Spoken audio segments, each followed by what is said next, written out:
¿Cómo andan, hermanos? Espero que se encuentren bien, seguros y que estén teniendo un día genial. Yo soy Calus y en este video les voy a enseñar un tip muy útil a la hora de copiar y pegar, en realidad a la hora de borrar algo que copiamos y pegamos sin querer. Por ejemplo, en mi caso es este, .setValueX, que bueno, lo copié y lo pegué porque hice la prueba con el primero, funcionó, y bueno, después no quería hacer la prueba con todos y bueno, se me traspapeló, no sé cómo decirlo. Lo que importa es que está de más y lo quiero borrar. Y a la hora de borrarlo, si yo selecciono este y lo borro, se borra, bien, pero la verdad que es muy engorroso tener que borrarlos todos. No sé si habrá otros métodos, la verdad que no lo sé.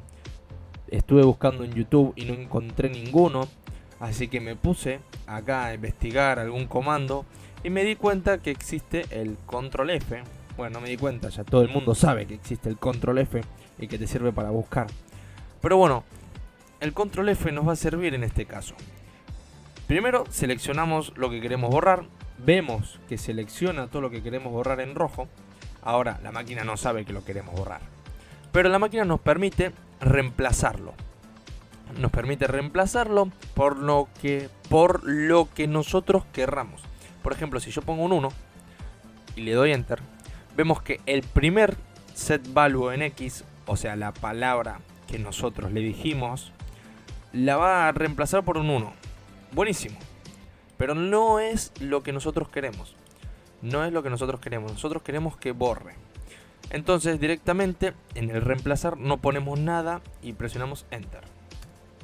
Vemos que lo borra y no pone nada. Buenísimo, es lo que nosotros queremos. Entonces con el simple hecho de presionar enter se van a ir borrando todas y cada una de las líneas que están de más, hasta que llegamos a la última y dice no hay más resultados.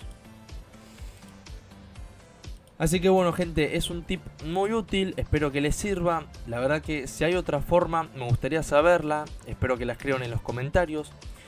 Y nada, espero que les sirva este método y nos vemos en el próximo video, que por ahí sea otro método o cualquier cosa.